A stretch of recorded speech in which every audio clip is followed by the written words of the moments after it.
తొందరగా ఆడించాడు sir. Tension తట్టుకోలేకపోతే తొందరగా ఆడించాడు sir. Tension తట్టుకోలేకపోతే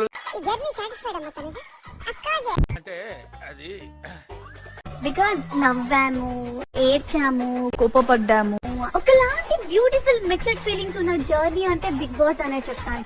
నీకు నచ్చినప్పుడేమో నాన్న అంటది, నచ్చినప్పుడేమో భరణి సార్ అంటది. ఎందుకు నవ్వు ఆపుకుంటున్నావు కదా.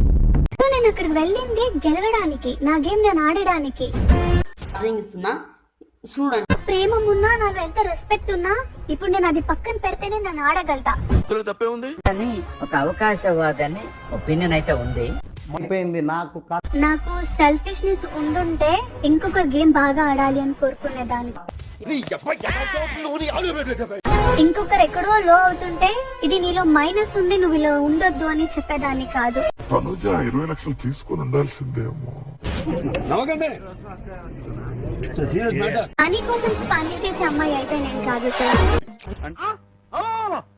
నాకు దేవుళ్ళు అంటే నా ఇంటెలిజెంట్ వాళ్ళు ఉన్నారు, వాళ్ళు ఇది కరెక్ట్ గా చెప్పి చూసుకుంటారు. అండ్ ఈ రోజు నేను ఇక్కడ ఉన్నాను అంటేనే వాళ్ళ వల్ల. ఏం చెప్పావురా? పట్టుకున్నారు కదా, ఆ క్షణంలో గుండెల్లో ఏమనిపించింది? ఎందుకురా నా జడ్జ్మెంట్ ఎప్పుడు ఇలా ఎడిచి చేస్తుంది? ఆ ఫైవ్ లో అందరు పేరెంట్స్ వచ్చి కూర్చున్నారు, అమ్మ నాన్న, అమ్మ నాన్న, అమ్మ నాన్న. అంటే అది నేను చాలా ఎక్స్పెక్ట్ చేసా నా ఫాదర్ కూడా ఉంటారనేసి. తీసుకొని వెళ్ళి మా నాన్న ముందు పెట్టి, ఇది నీ కూతురు. ఏం మాట్లాడుతున్నావురా? నరాలు కట్ అయిపోయి. ప్రొఫెషనల్ మారినంత మాత్రానికి నీ కూతురు మారదు. మనకు కావాల్సింది కూడా అదేలేమ్మా. ఎక్కడికి వెళ్ళినా, ఎక్కడ ఉన్నా కూడా ఫ్యామిలీ పేరు నిలబెడతది. తనుజ పుట్టస్వామి అంటే నా సర్ నేమ్ అనేసి. నాకు అర్థం కాలేదు. ఆయన మీద ప్రేమ ఉంది కాబట్టి నేను చచ్చేదాకా నా పేరు పక్కన మీ పేరు నేను ఉంచుతాననేసి తనుజ పుట్టస్వామి అని పెట్టుకున్నాను.